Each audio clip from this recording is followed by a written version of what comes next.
Welcome to the Human Capital Innovations Podcast. We're your source for personal, professional, and organizational growth and development, where we share original research, explore industry trends, and interview executives and thought leaders from across the globe. We hope you join us often for practitioner-oriented content around all things related to leadership, HR, talent management, organizational development, and change management. Maximize your personal and organizational potential with Human Capital Innovations Podcast. Do you enjoy the Human Capital Innovations Podcast? Please subscribe, leave a review, comment, share, and consider supporting the podcast on Patreon, even at the producer and sponsorship levels.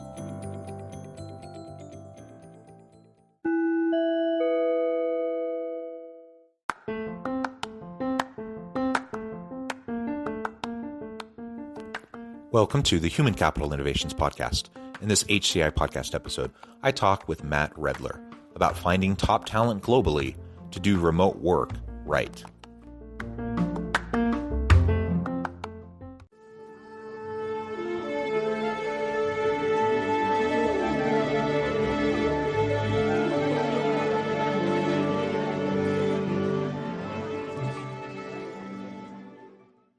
Matt Redler, welcome to the Human Capital Innovations Podcast.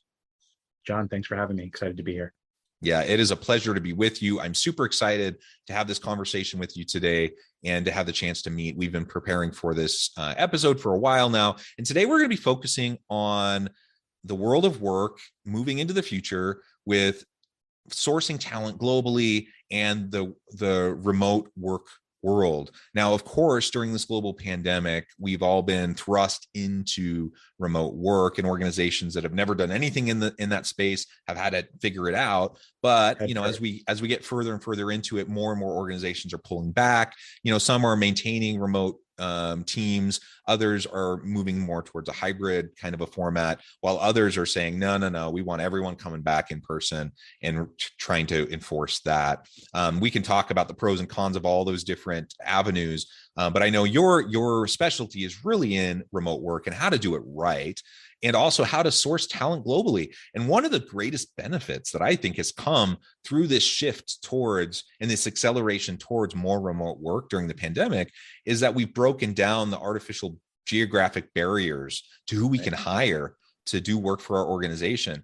That existed before, but mentally we still felt like we had to have people working for us who lived right around our headquarters or where our office was.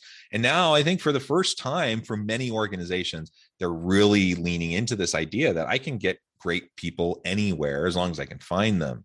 And that's tremendous, because leaning into the distributed workforce model opens up all sorts of possibilities. So these are all the things we're going to be talking about in our conversation today. As we get started, I wanted to share Matt's bio with everybody. Matt Redler is CEO at Panther, the people suite for remote teams. There, he's working on building the economic infrastructure for the remote world. Through remote work, Matt believes that talent across the world, no matter where they are, can get access to great work opportunities, and that people can start living lives with more agency to be where they're happiest. Prior to Panther, Matt founded Chef It, a personal chef startup. Matt is passionate about speech and debate and boxing. Wonderful. I mean, I have like a hanging heavy bag in my basement, just for exercise. But that's about the extent of it for me for boxing.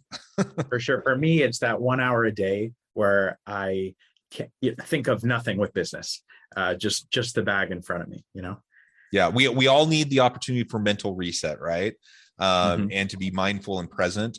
And for many, that's various forms of exercise, and boxing, that's a great way to do it. And oh my goodness, for anyone listening who has never really gone at like a heavy bag, if you want a really good workout and you want a good way to just clear your mind, that is a great way to do it. And in fact, a lot of times my wife she'll kind of chuckle, because if she hears me down in the basement doing the heavy bag, she knows that I probably just got off a frustrating meeting or something like that. And I'm just trying to cleanse, the tension away. You can hit a few birds with that stone of just hitting the boxing bag.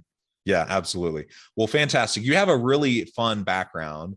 And why don't you start by just telling us a little bit about Panther and what you're doing there in terms of, you frame it as the people suite for remote teams. What are you doing there at Panther? And then we can start to dive into really what this looks like as we try to do remote work effectively and source talent effectively globally.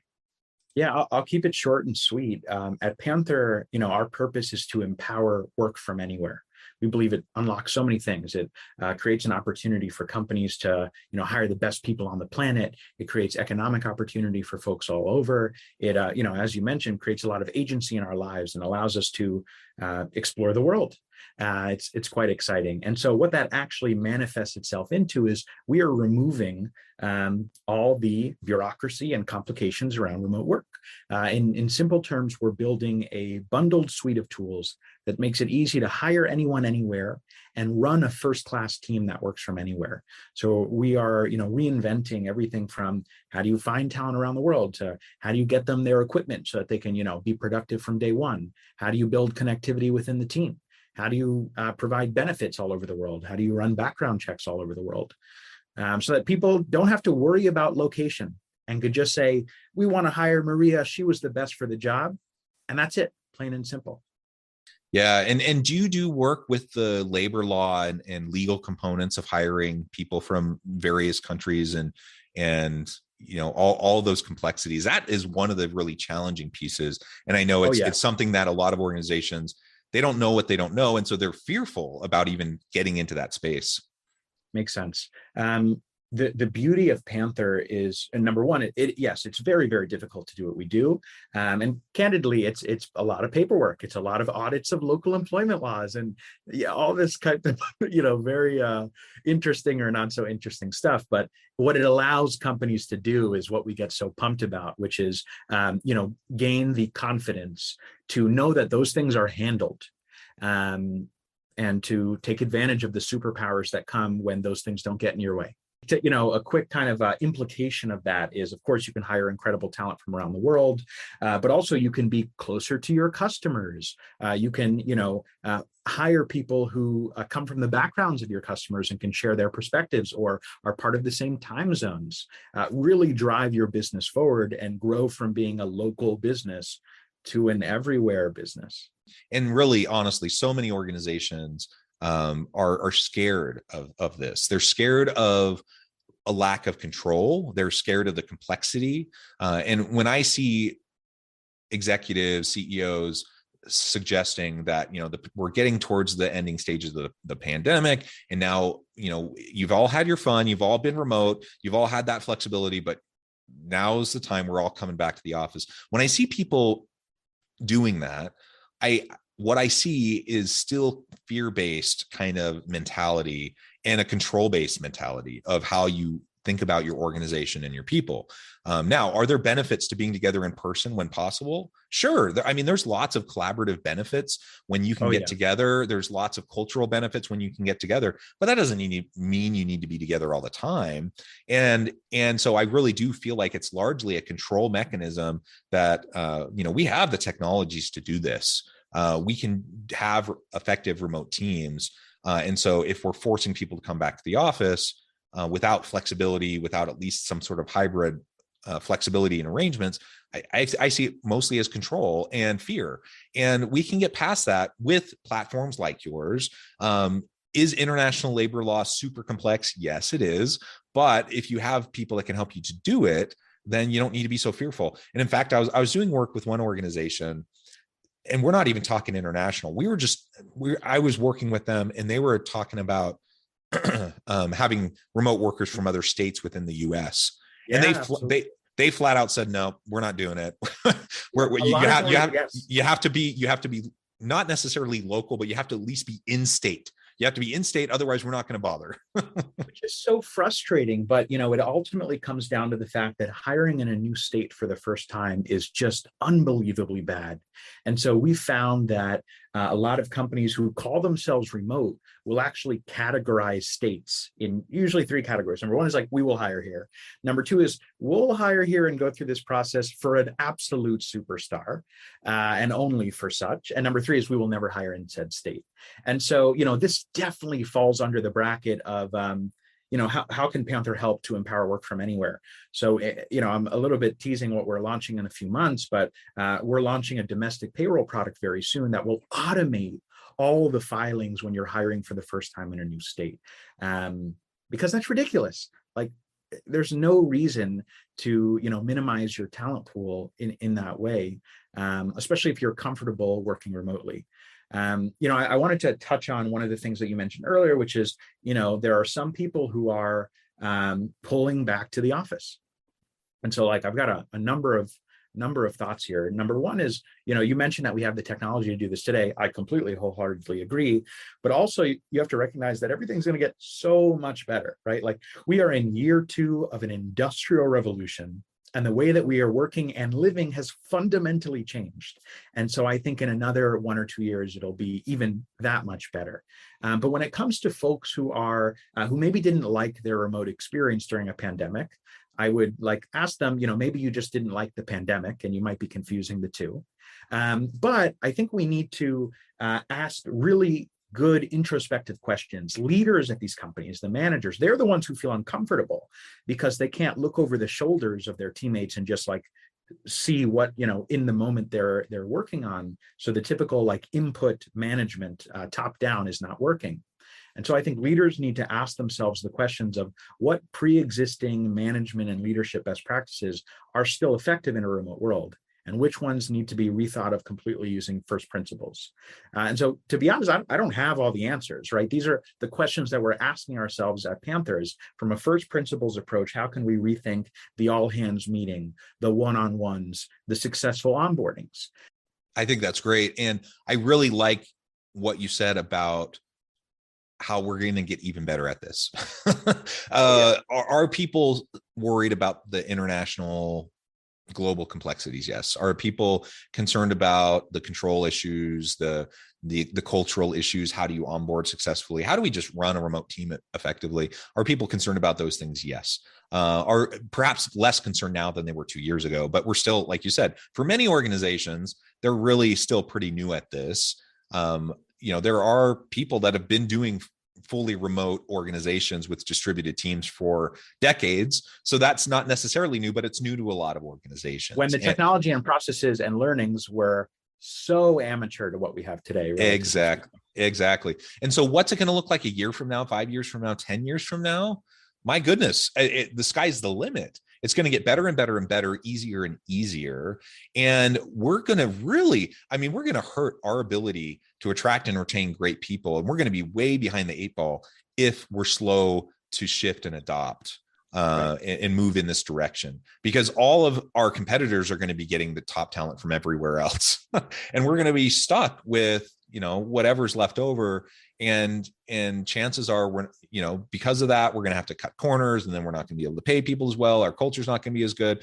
And it becomes a perpetuating negative cycle that only is going to hurt you further. So this isn't like a bandwagon thing. This isn't something that is just a fad. This is the world of work we're in, and we're moving further in that direction. We need to learn how to move into it and to shift and be effective in this new world.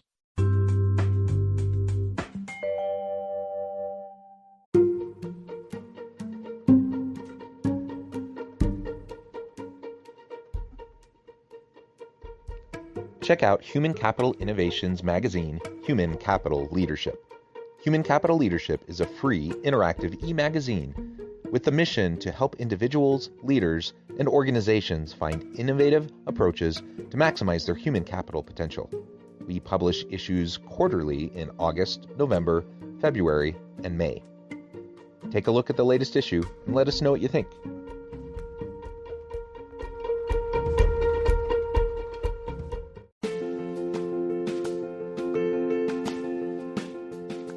Bluer Than Indigo Leadership, the journey of becoming a truly remarkable leader. Early in my adult life, I learned about an Asian proverb that translates as bluer than indigo. If you think about the color indigo, it is a brilliant, deep, and vibrant blue, what some would call the bluest of blues. To have something that is bluer than indigo is rare and truly remarkable.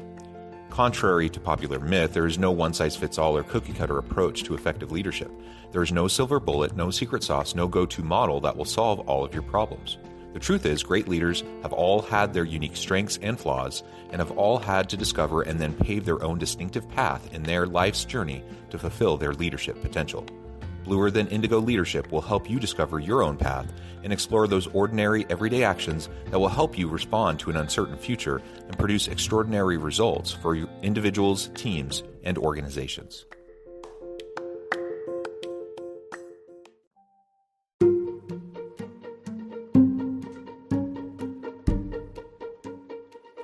Welcome to the Human Capital Innovations Academy. Courses, micro-credentials, and certificates to upskill and reskill for the future of work. All HCI Academy courses, micro-credentials, and certificates are designed, developed, and delivered by award-winning and internationally renowned scholars, educators, thought leaders, executives, and practitioners. Our courses, micro-credentials, and certificates will help you make your mark on the future of work and make an immediate impact in your organizations. Check out the HCI Academy and our many course offerings and certificates to upskill and reskill for the future of work.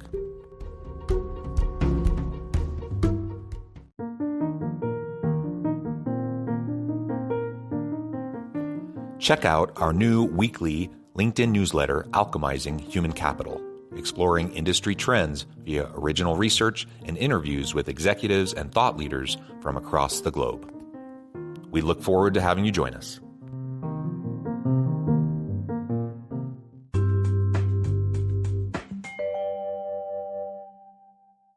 Look, one thing that you mentioned that I honestly just want to echo and double down on is the fact that, the talent themselves, especially the best talent, they have the optionality. They're going to choose how they want to work and live. And so, put simply, if your organization is not allowing the talent, to live the life that they want to live, you're going to lose that talent to an organization that will. And so it's interesting because you have the talent pulling in one direction, and then you have management that is just like a little bit uncomfortable with the idea of having to be intentional about changing the way that they manage. They're used to the top down and a little bit of micromanaging. I saw a YouTube video yesterday. This pissed me off so much, where this woman was talking about a remote working hack where she put this thing under her mouse, her computer mouse, so that it'll keep moving. So she'll look active all day. And that frustrated me so much, not because I didn't think what she was doing was bad or anything, but that management's perspective is that if she is, away from the computer for some amount of time, that means she's a bad worker.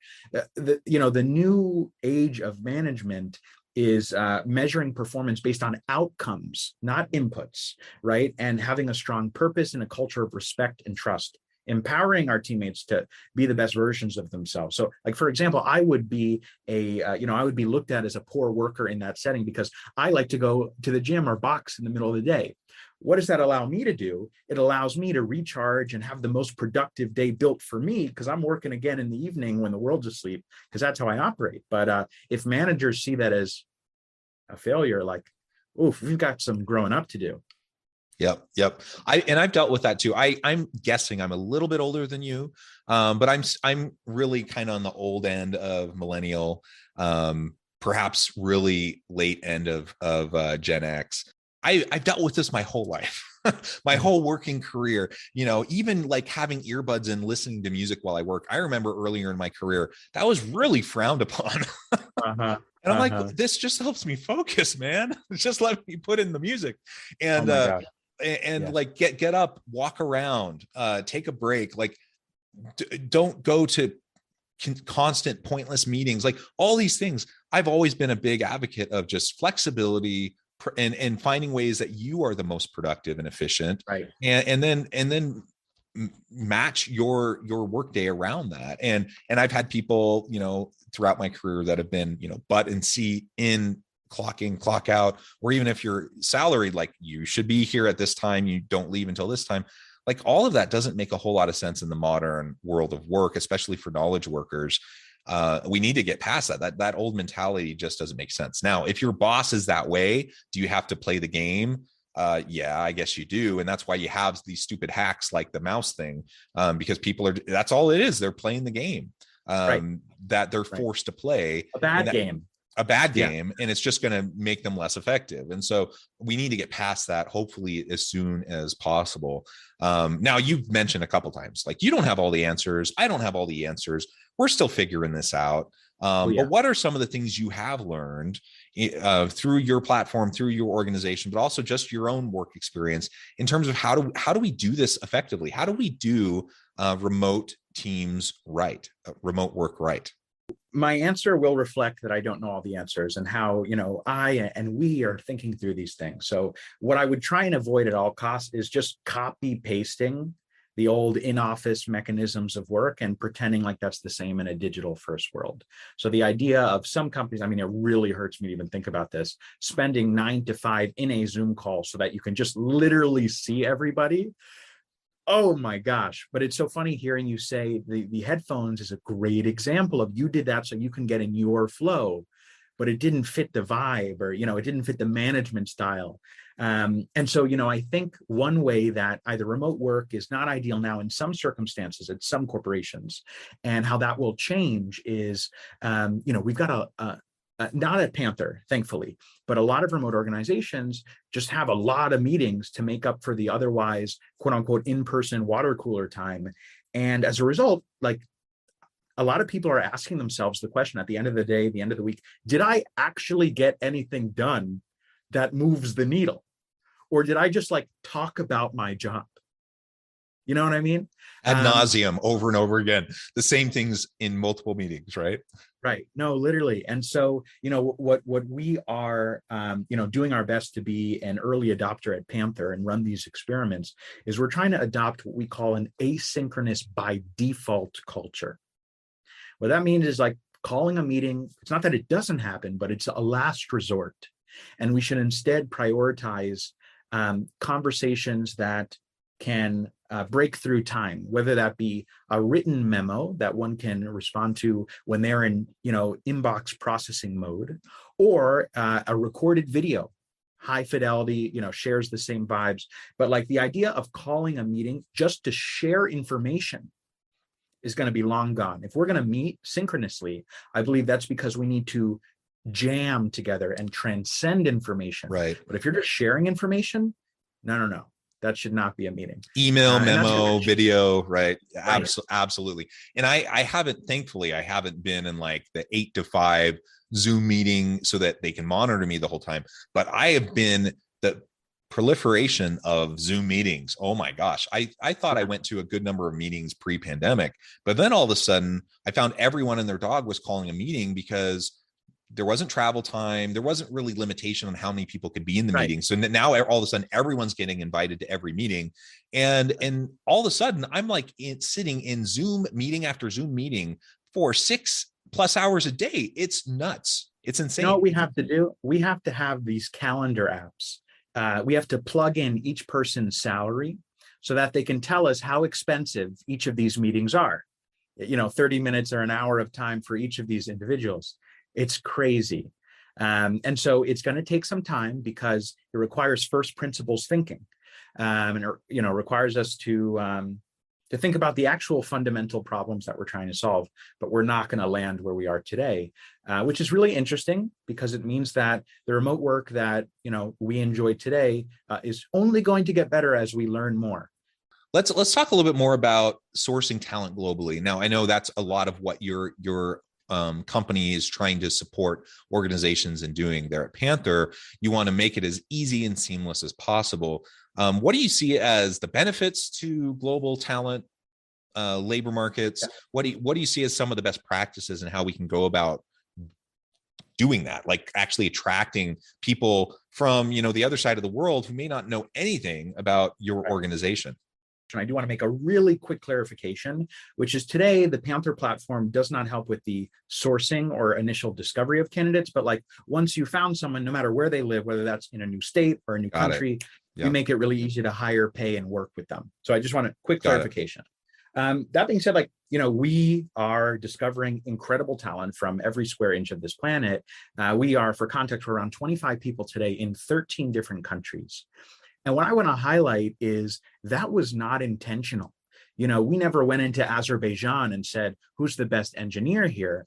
But, the internet is a shrinking village, and it's bringing us closer and closer. And so when Jamil applied, he was the best person for the job, and we're privileged to be able to work with him, right? And so I would say that, it sounds obvious, but the first tip to, hiring better and faster by recognizing that the entire world is your talent pool is just communicate that, right? On your careers page, get rid of the location descriptions, right?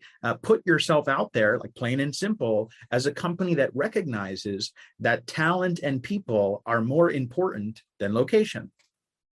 Plain and simple. Step number one, that probably does 80% of the work. Because the reality is we've had exceptional folks from every corner of Earth come inbound for that reason. But then secondarily is, I just think that there are, and I'm happy to call out a few specific places on the internet where these folks come together and look for these types of jobs. There's a few kind of big examples today, AngelList Talent being the largest. But over time, I think every job board will transcend into agnostic, right? Yes, geo-agnostic, yeah, location agnostic, place to find great people to work together. That's it. Yeah. Tremendous. I think that's fantastic. Matt, it has been a pleasure. We've just scratched the surface. There's so much more we could dive on into. We're going to have to close it up for today. But before we wrap up, I wanted to give you a chance to share with listeners how they can connect with you, find out more about Panther, find out more about your team, and then give us the final word on the topic for today. Yeah, absolutely. Well, thank you for the opportunity. My name is Matt again, founder at Panther. You can find me on LinkedIn or on Twitter, both Matt Redler. Our website is panther.co, not com yet. Hopefully one day soon we'll acquire that and transfer over. But, we are empowering work from anywhere. And if you want to be a part of this new revolution about the way that we live and work, please check out our careers page, or, we'd love to help support you if you and your organizations are driving this forward and trying to create the best work-life environment possible. So cheers, everybody. Thanks again, John. Thank you, Matt. It's been a pleasure. I encourage listeners to reach out, get connected, find out more about what Matt and his team can do for you. Check out Panther. And as always, I hope everyone can stay healthy and safe, that you can find meaning and purpose at work each and every day. And I hope you all have a great week.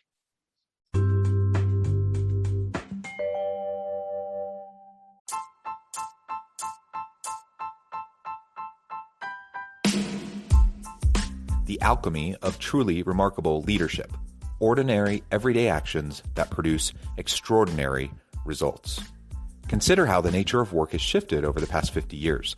With increased globalization, rapid technological advancement, and the shift in economic composition, the average job of today looks very different than the average job of 50 years ago. What will the jobs and organizations of tomorrow look like? Moreover, what does this all mean for organizational leaders? What are the core competencies and capabilities of organizations and their leadership that are prepared for continued disruption and geopolitical and socioeconomic shifts? Regardless of what the future holds, increasingly, leaders need to be socially minded, data-driven, decisive, champions of talent, and disruptors of the traditional notions of leadership, teams, organizations, and work. The alchemy of truly remarkable leadership will help you to explore your own leadership competencies and capabilities and consider ways to apply and implement them into your workplace and personal life.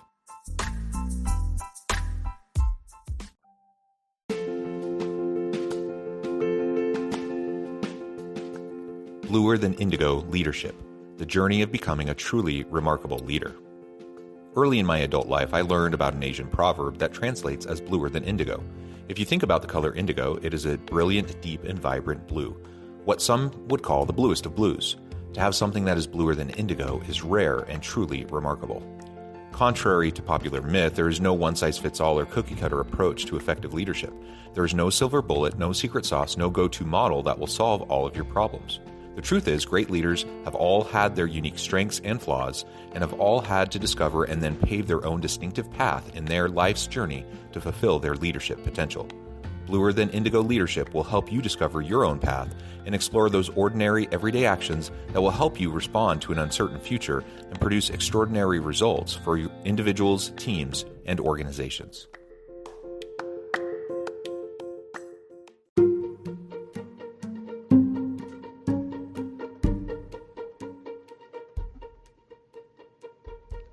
Check out Human Capital Innovations magazine, Human Capital Leadership.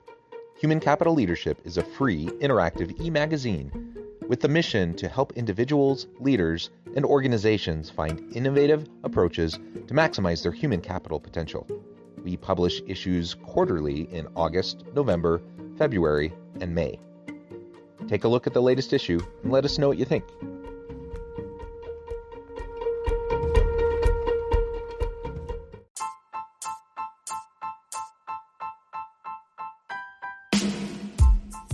The alchemy of truly remarkable leadership. Ordinary, everyday actions that produce extraordinary results. Consider how the nature of work has shifted over the past 50 years. With increased globalization, rapid technological advancement, and the shift in economic composition, the average job of today looks very different than the average job of 50 years ago. What will the jobs and organizations of tomorrow look like? Moreover, what does this all mean for organizational leaders? What are the core competencies and capabilities of organizations and their leadership that are prepared for continued disruption and geopolitical and socioeconomic shifts? Regardless of what the future holds, increasingly, leaders need to be socially minded, data-driven, decisive, champions of talent, and disruptors of the traditional notions of leadership, teams, organizations, and work. The alchemy of truly remarkable leadership will help you to explore your own leadership competencies and capabilities and consider ways to apply and implement them into your workplace and personal life.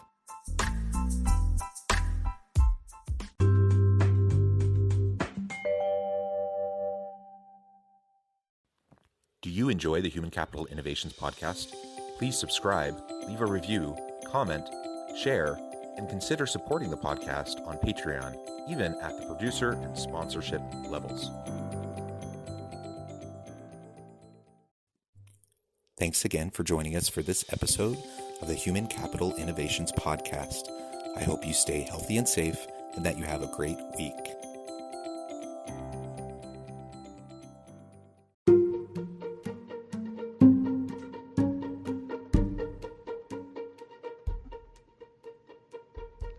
Check out Human Capital Innovations magazine, Human Capital Leadership. Human Capital Leadership is a free, interactive e-magazine with the mission to help individuals, leaders, and organizations find innovative approaches to maximize their human capital potential. We publish issues quarterly in August, November, February, and May. Take a look at the latest issue and let us know what you think.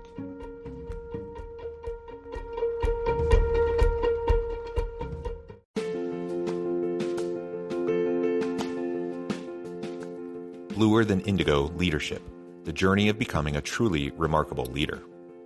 Early in my adult life, I learned about an Asian proverb that translates as bluer than indigo. If you think about the color indigo, it is a brilliant, deep, and vibrant blue, what some would call the bluest of blues. To have something that is bluer than indigo is rare and truly remarkable. Contrary to popular myth, there is no one-size-fits-all or cookie-cutter approach to effective leadership.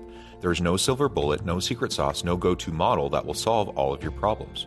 The truth is, great leaders have all had their unique strengths and flaws, and have all had to discover and then pave their own distinctive path in their life's journey to fulfill their leadership potential.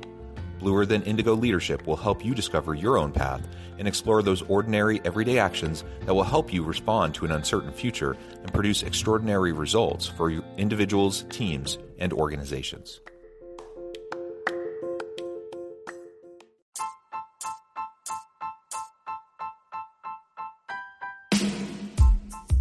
The alchemy of truly remarkable leadership.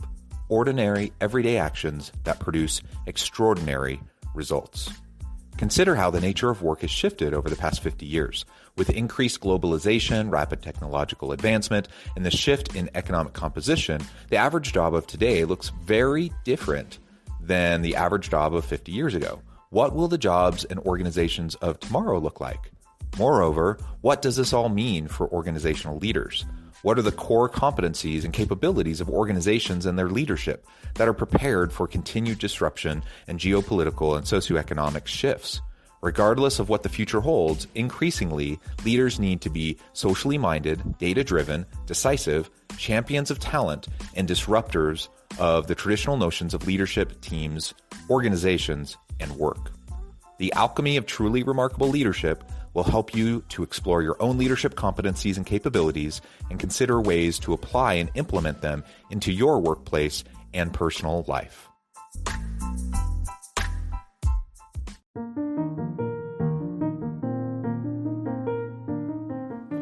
Check out our new weekly LinkedIn newsletter, Alchemizing Human Capital, exploring industry trends via original research and interviews with executives and thought leaders from across the globe. We look forward to having you join us.